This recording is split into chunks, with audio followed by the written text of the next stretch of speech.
अस्सलाम वालेकुम दोस्तों। जो हमारे जो डायबिटिक पेशेंट्स हैं, जब उनका शुगर लेवल हाई होता है तो उनका वज़न गिरना शुरू हो जाता है।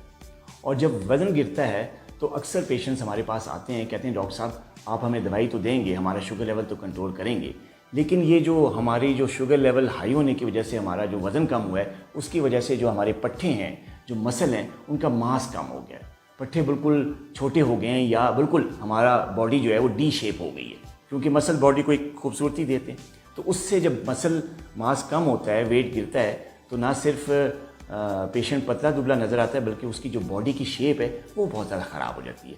आज मैं आपको बताऊंगा कि जो हमारे डायबिटिक पेशेंट्स हैं, अगर वो मसल बनाना चाहते हैं, डेवलप करना चाहते हैं, अपने पट्टे बनाने चाहते हैं, मसल डेवलपमेंट करना चाहते हैं, तो उसके लिए उनको क्या करना होगा।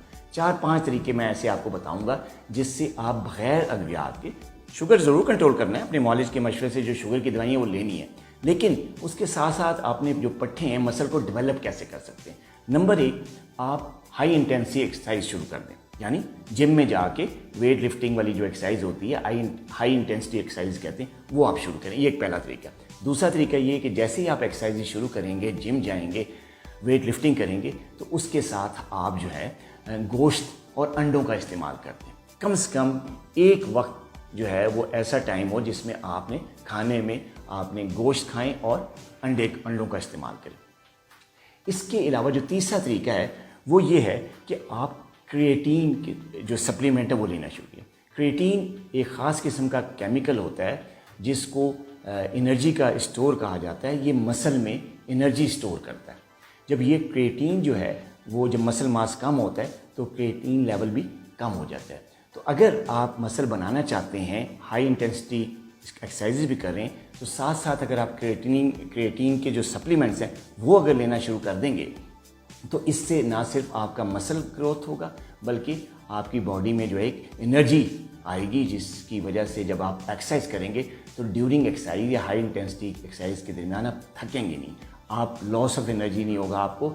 आप कंटिन्यूस एक्सरसाइज करेंगे और कई हफ्तों और महीनों तक आप एक्सरसाइज करेंगे और इससे थकेंगे भी नहीं। तो क्रिएटिन जो है वो बेसिकली जो है वो गोश्त में पाया जाता है और डेयरी प्रोडक्ट्स में भी ये काफ़ी हद तक पाया जाता है। गोश्त ख़ास तौर पे बड़ा और जो छोटा गोश्त है, रेड मीट जिसे कहते हैं, उसमें ये काफ़ी हद तक पाया जाता है। वैसे मार्केट में इसके सप्लीमेंट्स भी दस्तयाब हैं। हम मार्केट में जाके क्रिएटिन सप्लीमेंट्स के नाम से अगर मांगेंगे तो मेडिकल स्टोर्स पे आपको ये सप्लीमेंट्स भी दस्तयाब हैं। शुरू में सप्लीमेंट्स की थोड़ी सी जो है हाई डोज दी जाती है पहले 5-7 दिन, और उसके बाद फिर हम इसकी मेंटेनेंस डोज पे आ जाते हैं। 5 से 6 ग्राम अगर आप क्रिएटिन डेली लेते हैं तो एक ख़ास किस्म की मेंटेनेंस डोज है। इससे आपके मसल भी डेवलप होते हैं और आपका स्टैमिना भी इम्प्रूव होता है, एनर्जी भी आती है। अब हम बात करते हैं कोल्ड थेरेपी की। ये एक ऐसा तरीका है जिससे आपके मसल डेवलप होते हैं। कोल्ड थेरेपी क्या है? ठंडे पानी से नहाना, ठंडक में रहना, ये इसको हम कहते हैं कोल्ड थेरेपी। और कोल्ड थेरेपी से जो आपका मेटाबॉलिज्म है वो इस हद तक जो है वो तेज़ हो जाता है, और उसमें बॉडी का जो फैट बर्निंग का प्रोसेस है, जितना भी फैट है वो बर्न होता है, ताकि जो आपकी बॉडी का कोर टेम्परेचर उसको एक ख़ास हद पे मेंटेन किया जाए। जब आप ठंडे पानी से नहाते हैं या कोल्ड थेरेपी करते हैं तो उससे आपकी बॉडी जो है वो ठंड में आती है। बॉडी का जो इंटरनल मैकेनिज़्म है उसको बॉडी टेम्परेचर को नॉर्मल लेवल पे लाने के लिए फैट्स को बर्न करता है, और जब फैट्स बर्न होते हैं तो मसल डेवलप होते हैं। तो ये एक और तरीका है जिससे आप अपना मसल डेवलप कर सकते हैं। एक और तरीका जिसको हम कहते हैं इंटरमिटेंट फास्टिंग। लोग कहेंगे कि जी डॉक्टर साहब ये फास्टिंग करने से या भूखे रहने से तो मसल तो टूटते हैं, मसल मास कम होता है। नहीं, मैं इंटरमिटेंट फास्टिंग की बात कर रहा हूँ कि आपने 2 खानों के दरमियान 2 मील्स लें। इंटरमिटेंट फास्टिंग का मतलब ये है कि आप 2 मील्स लें, पूरे दिन में 2 खाने खाएं, और इसके अलावा बीच में जो स्नैक्स हैं जो अक्सर लोग लेते हैं वो मत लें। इसको कहते हैं इंटरमिटेंट फास्टिंग।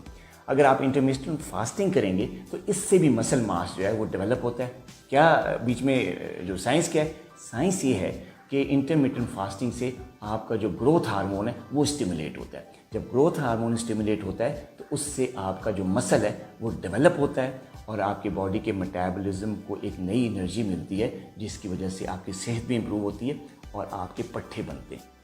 तो ये एक तरीका था जिससे आप इंटरमिटेंट फास्टिंग करके अपना मसल जो है वो ग्रो कर सकते हैं। अब हम बात करते हैं एक और सप्लीमेंट को, उसको कहते हैं आर्जिनिन। L-आर्जिनिन के नाम से कॉमनली मार्केट में ये सप्लीमेंट मौजूद होता है। ये भी एक सब्सटेंस है, केमिकल है, जिसको हम अमाइनो एसिड कहते हैं। ये एक प्रोटीन का एक हाउस होता है। ये एक तरह की प्रोटीन है जो कि मसल को डेवलप करती है। इससे क्या होता है, जो लोग आर्जिनिन लेते हैं उससे क्या होता है कि आपका जो ग्रोथ हार्मोन है उसके वो स्टिमुलेट भी होता है, उसकी क्वांटिटी या उसका जो अमाउंट है वो बॉडी में इंक्रीज़ होता है। जब ग्रोथ हार्मोन इंक्रीज़ होता है तो उससे आपके मसल ग्रो करते हैं। जब मसल ग्रो करते हैं तो बॉडी को भी शेप मिलती है और आपके मसल भी डेवलप होते हैं और वीकनेस की फीलिंग आप में ख़त्म हो जाती है। आर्जिनिन के सप्लीमेंट्स भी मार्केट में मौजूद हैं और आर्जिनिन आपकी खुराक में भी मौजूद है। किन खानों में आर्जिनिन होता है?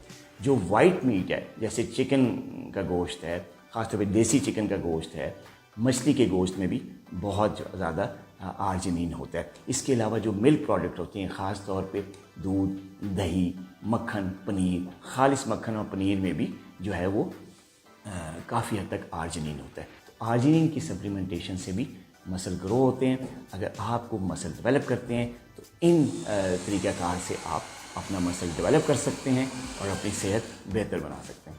अपना बहुत ख्याल रखिएगा। अल्लाह हाफ़िज़।